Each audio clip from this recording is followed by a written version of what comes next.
할렐루야. 오늘은 창세기 27장의 말씀을 살펴보겠습니다. 창세기 27장입니다. 오늘 본문은 야곱이 이삭을 속이고 축복을 가로채는 사건을 다루고 있습니다. 먼저 1절을 보겠습니다. 1절에 이렇게 말씀합니다. 이삭이 나이가 많아 눈이 어두워 잘 보지 못하더니 맏아들 에서를 불러 이르되 내 아들아 하매 그가 이르되 내가 여기 있나이다 하니. 오늘 1절 말씀을 시작하면서 성경은 이삭이 나이가 많다라고 이야기를 해주고 있습니다. 당시 그의 나이를 137세 정도 되었다라고 보는데 실제로 창세기 35장에 보면 그는 180세가 되어서 세상을 떠나게 됩니다. 그러니까 아직 죽기까지 43년이나 남아있지만 그의 나이를 많고 또 눈이 어두워서 잘 보지 못한다라고 그렇게 기록해 주고 있습니다.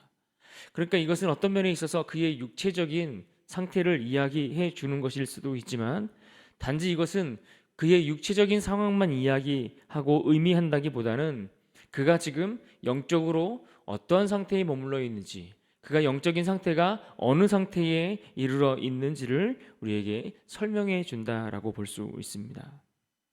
그래서 실제로 이 이삭이 지금 아버지로서 자녀를 축복하는데 그의 맏아들 에서에게 그 축복을 하려고 하는 것을 볼 수가 있습니다. 그런데 25장에 보면 이미 그의 자녀들 에서와 야곱이 태어날 때 당시 하나님께서 그 부모들에게 하셨던 말씀이 있습니다. 25장 23절에 보면 이렇게 말씀합니다. 여호와께서 그들에게 이르시되 두 국민이 내 태중에 있구나. 두 민족이 내 복중에서부터 나누이리라. 이 족속이 저 족속보다 강하겠고 큰 자가 어린 자를 섬기리라 하셨더라. 그러니까 지금 무엇을 말씀하고 있습니까?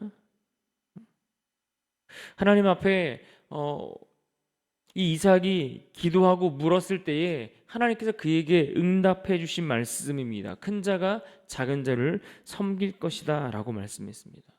그러니까 이 하나님의 응답에 대해서 그가 벌써 잊었을 리 없지만 그러나 그렇게 하지 않고 있다라는 이야기입니다. 그래서 1절에 보시면 에서를 부를 때도 뭐라고 부르는가 하면 내 아들이라고 강조하고 있습니다. 이삭에게는 그의 자녀가 에서도 있고 야곱도 있는데 유독 에서를 부를 때만 내 아들 에서라고 부르고 있다라는 이야기입니다. 마찬가지로 이삭의 아내 리브가는 야곱을 부를 때 내 아들이라고 부르는 것을 봅니다. 무슨 말입니까? 지금 부모가 이미 자녀들을 놓고 서로 자신이 좀 더 마음에 가는 그 한 사람을 편애하고 있다라는 것을 우리에게 보여주고 있는 겁니다.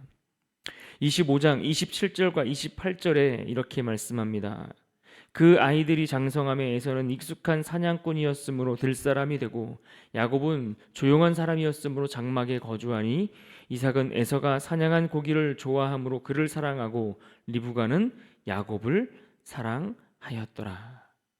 그러니까 이들 부모가 지금 벌써 하나님의 말씀과 상관없이 그 아이들을 키우면서 자신이 좋아하는 한쪽, 자신의 편애를 따라 자녀들을 대하고 있다는 것을 우리에게 분명하게 말씀해 주고 있는 겁니다. 그런데 어떻습니까? 이 부모의 잘못된 사랑들, 이 부모의 잘못된 편애가 결국 두 형제의 사이를 얼마나 극단적으로 심각하게 대립하게 만드는지를 우리는 너무나 잘 알고 있습니다. 그러니까 부모가 해줘야 할 역할이 얼마나 중요한지를 우리에게 가르쳐 주고 있는데 이들은 그 역할을 제대로 감당하지 못했다라는 이야기입니다. 자녀를 키우면서 인간적인 부모의 욕심과 생각과 그러한 것들이 자녀들을 향해서 그대로 드러나고 반영되고 있다라는 겁니다. 신앙의 부모들이 가지고 있어야 될 그 신앙의 중심과 그 기준들이 다 무너지고 그 중심을 이미 놓치고 있다는 것을 우리가 볼 수 있는 겁니다. 심지어 하나님의 약속마저 자신의 의지를 가지고서 바꾸어 이루어 가려고 하는 모습을 우리는 보게 됩니다. 24장 63절에 보시면 이삭이 리브가를 아내로 맞이할 때에 그가 들녘에서 묵상을 하고 있다라고 했습니다. 들녘에서 머물면서 무엇을 하고 있는 겁니까? 자신의 결혼의 문제를 가지고서 먼 길을 떠난 아브라함의 종 엘리에셀이 돌아오기를 기다리며 묵상하고 있었던 모습을 보는 겁니다. 하나님의 주권 앞에 자신의 미래를 내어 맡기고 기도하면서 그렇게 묵상에 전념하고 있는 이삭의 모습을 소개하고 있는데, 지금 오늘 본문에 와서는 그러한 이삭의 모습을 도무지 찾아볼 수가 없는 겁니다. 결혼 후에도 그가 어떻게 했습니까? 자녀를 임신하지 못하는 그 문제를 가지고서 하나님 앞에 기도했다라고 했습니다. 태중의 자녀들이 다투는 문제가 있었을 때에도 여호와께 먼저 물었다라고 성경은 기록해 주고 있습니다. 그런데 그러한 영성의 어떠한 경건의 모습에 힘썼던 그러한 이삭의 모습을 우리는 도무지 볼 수도 없고, 오히려 무너진 그의 영성의 모습을 그대로 만나보게 됩니다. 이런 하나님의 뜻을 깨닫고 먼 길을 마다하지 않고 이삭과 결혼하기 위해, 하나님의 허락하신 그 짝을 만나기 위해 아버지의 집을 떠나왔던 이삭의 아내 리브가에게도 마찬가지입니다. 이삭이 지금 에서를 축복하려 했을 때에 얼마든지 그의 아내가 그 문제를 가지고서 남편에게 이야기할 수 있었습니다. 하나님께서 하셨던 그 말씀들을 근거로 얼마든지 그 방법을 찾아가려고 애를 쓰는 모습이 적어도 있었어야 했을 것입니다. 그러나 그녀는 그러한 방법이 아닌 오직 자신의 인간적인 방법을 선택해서 그것을 실행하는 것을 봅니다. 8절, 오늘 본문 8절 말씀을 보겠습니다. 그런즉 내 아들아, 내 말을 따라 내가 내게 명하는 대로. 야곱을 불러서 아버지 이삭이 에서에게 지시한 내용들이 무엇인지를 이야기하고, 이제는 그 축복을 가로채기 위해서 지금 이 아내, 엄마 리브가가 나서서 그 일을 실행하고 있는 겁니다. 그런데 야곱에게 하나님의 말씀을 따라 명하는 것이 아니라 누구의 말을 따라 하라고 강조하고 있습니까? 내 말, 내가 명하는 대로 반드시 이것을 따라 그렇게 행하라고 강조하고 있는 겁니다. 13절에서도 마찬가지입니다. 어머니가 그에게 이르되 내 아들아, 너의 저주는 내게로 돌리리니 내 말만 따르고 가서 가져오라. 뭐라고 했습니까? 내 말만 따르라고 이야기하고 있는 겁니다. 그렇게 이삭이 에서에게 사냥한 짐승으로 음식을 준비하라고 한 이야기를 리브가가 엿듣고는 야곱에게 그 이삭을 속일 계획을 철저하게 준비하고 전달하고 이것을 실행에 옮기고 있는 겁니다. 들짐승을 대신해서 집에 있는 염소를 준비하게 합니다. 심지어 에서와 달리 몸이 매끈했던 이 야곱의 몸에다가 염소 새끼의 가죽을 입혀서 철저하게 위장을 합니다. 형 에서의 옷을 그에게 입혀서 그 몸의 향취까지 이삭이 알아채지 못하도록 철저하게 위장하는 모습을 보게 됩니다. 그리고 그 이삭에게로 야곱이 들어가서 실제로 아버지를 속여서 그 축복을 가로채는 모습을 오늘 성경 속에서 우리는 보게 됩니다. 엄마였던 이 리브가의 그러한 일들에 대해서 야곱은 어떻게 반응하고 또 그것에 대응하고 있습니까? 그 역시 그 일에 적극적으로 동조하는 모습을 봅니다. 12절을 보겠습니다. 아버지께서 나를 만지실진데 내가 아버지의 눈에 속이는 자로 보일지라 복은 고사하고 저주를 받을까 하나이다. 이 시도 자체가 처음부터 잘못되었다라는 것, 이 과정이 잘못되었다라는 것에 대한 반성은 없고, 혹 그 일로 자기가 당할 저주가 임할까 그것에 대해서만 염려하는 야곱의 모습을 우리는 봅니다. 심지어 13절의 말씀처럼 그 저주를 자신에게 돌리라고 그 이야기를, 그 무시무시한 말까지 리브가가 서슴지 않고 내뱉고 있는 모습을 우리는 보게 됩니다. 한마디로 지금 이 가정은 그 가정에 문제가 있고 어려움이 있는데 이 문제를 문제로 인식하지 못하고 바로 잡으려고 애를 쓰는 사람이 아무도 없다라는 것을 우리는 볼 수 있는 겁니다. 하나님의 말씀을 기억하는 이도 없고 그 문제를 놓고 여호와께 묻고 구하는 이도 없다라는 겁니다. 누구라도 깨어 있어야 하지만 그렇지 못하니 모두가 하나님 앞에 죄를 범하고 있는 모습을 우리는 볼 수 있습니다. 게다가 이 잘못된 방법으로 아버지를 속이고 그 축복을 가로챘으니 얼마나 이 야곱이 기고만장했겠습니까? 그렇지 않아도 형을 속여서 죽 한 그릇으로 장자권을 빼앗은 사건이 있지 않았습니까? 비록 이 일로 인해서 그 집을 떠나 외삼촌 라반의 집으로 피신해야 했지만 이 야곱의 마음에는 적어도 내 힘으로 애를 쓰면 뭐든지 내가 다 이룰 수 있다. 내 마음대로 내가 원하는 대로 다 할 수 있다. 이런 마음들이 그 마음 가운데 자리 잡지 않았겠습니까? 속고 속이는 그 비겁하고 비열한 그 세상의 방식들이 너무나 자연스럽게 그의 가정 안에 들어와서 자리를 잡아버렸습니다. 내 힘으로 하나님의 약속을 이룰 수 있다라고 하는 대단한 착각에 빠져 살고 있는 이 가족의 모습을 우리는 볼 수 있습니다.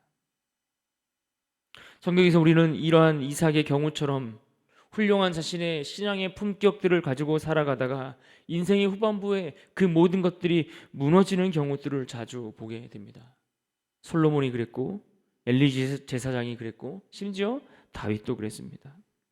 여러분, 이들의 공통점이 무엇인지 아십니까? 이들의 공통점은 그 부모 세대가 영적으로 무너지고 그 신앙의 중심을 잃어버리게 되니까 그의 자녀 세대들에 대해서 영적인 훈련과 지도가 불가능해지더라는 겁니다. 에서는 이미 26장 34절과 35절에서 언급하고 있는 것처럼 이방 여인들을 아내로 맞이하면서 부모의 근심이 되었다라고 이야기하고 있습니다. 이미 이전부터 어떤 부모의 신앙적인 가르침과 지도와 훈련들이 자녀들에게 통하지 않고 있었다라는 겁니다. 다윗의 경우도 생각을 해보면 그가 무너진 이후에 그의 집에는 이 자녀들의 문제로 바람잘 날이 한순간도 없었던 것을 보게 됩니다.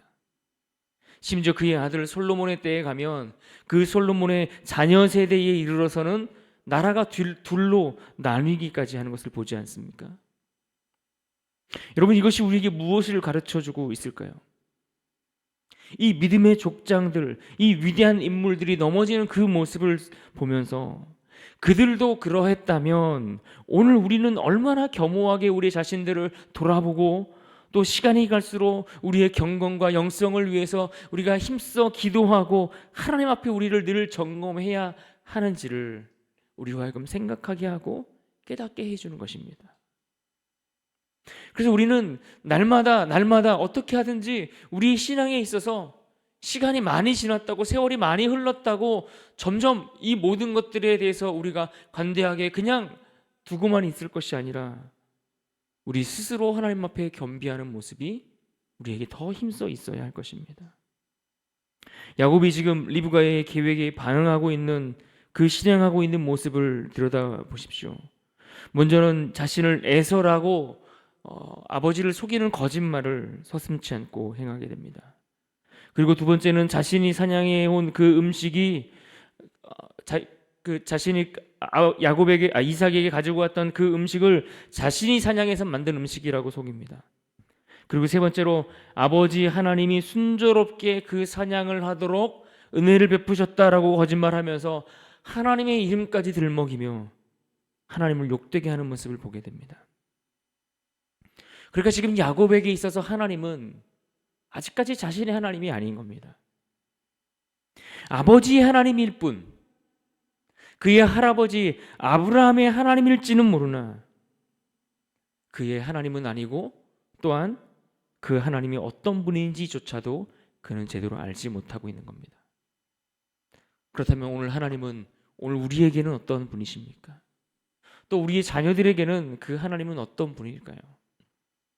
하나님이 누군가의 하나님으로만 그렇게 머물러 있으면 안 되는 겁니다. 내가 믿는 하나님, 내 신앙, 내 고백, 내 믿음이 필요합니다. 그래야 복된 인생으로 살아갈 수 있는 겁니다. 우리 자녀들에게도 그들의 신앙과 그들의 믿음이 되기까지 부모가 부모로서의 중심을 잃어버리지 않고 잘 잡아줄 수 있어야 합니다. 내 힘으로 되지 않음을 알고 부모가 깨워서 그 중심을 잡아가는 것, 이것이 우리에게 얼마나 중요한지를 우리는 깨달아야 할 것입니다. 우리가 하나님의 선한 뜻을 이루려면 정당한 방법과 과정이 필요하다는 것을 또한 우리는 같이 기억하면 좋겠습니다.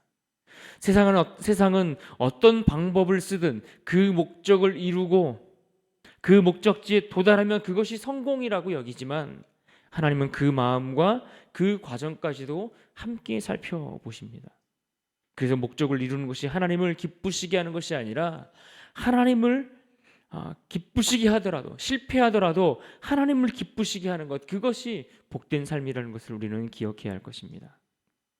여러분, 이삭은 자신이 하나님의 뜻대로가 아닌 자신의 뜻대로 에서를 축복하려 했던 것을 우리는 보았습니다.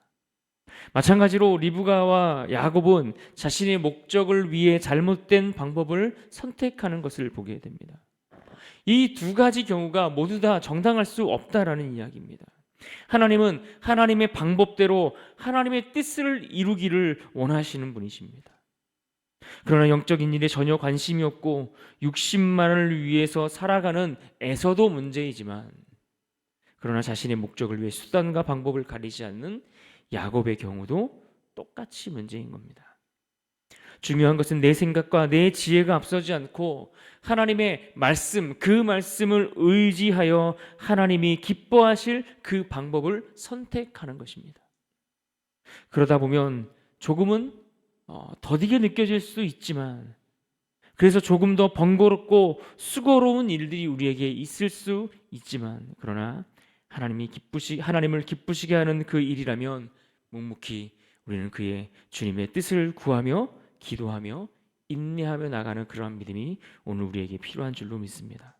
그러므로 우리가 아침에 오늘 본문 말씀 가운데 이 말씀을 꼭 붙들면 좋겠습니다. 1절 말씀에 이삭이 나이가 많아 눈이 어두워 잘 보지 못하더니, 여러분, 우리의 눈이 어두워지지 않기를 기도할 수 있기를 바랍니다.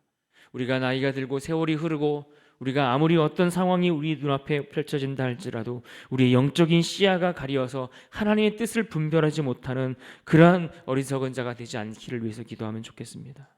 그래서 우리가 육신의 뜻을 위해 달려가는 자가 아니라 우리의 중심을 바르게 잡고 우리의 믿음의 신앙의 그 중심을 바르게 세워서 하나님의 뜻을 분별할 뿐만 아니라 그것으로 인해 우리의 가정과 우리의 자녀들, 우리의 인생을 하나님의 뜻대로 바르게 세워갈 수 있는 우리 모두가 될 수 있기를 주님의 이름으로 축원합니다. 아멘. 같이 한번 기도하겠습니다. 기도 제목드립니다. 두 가지 기도 제목입니다. 먼저는 내 생각이 아닌 하나님의 뜻을 기억하고 분별할 수 있는 지혜를 주시기를 위해서 기도하면 좋겠습니다. 더불어 기도하실 때에 우리의 가정을, 특별히 우리의 자녀들에게 신앙의 기준을 바르게 세워주고 잡아줄 수 있는 그러한 부모가 되게 하여 주옵소서. 이 시간 같이 한번 마음을 모아 기도하도록 하겠습니다.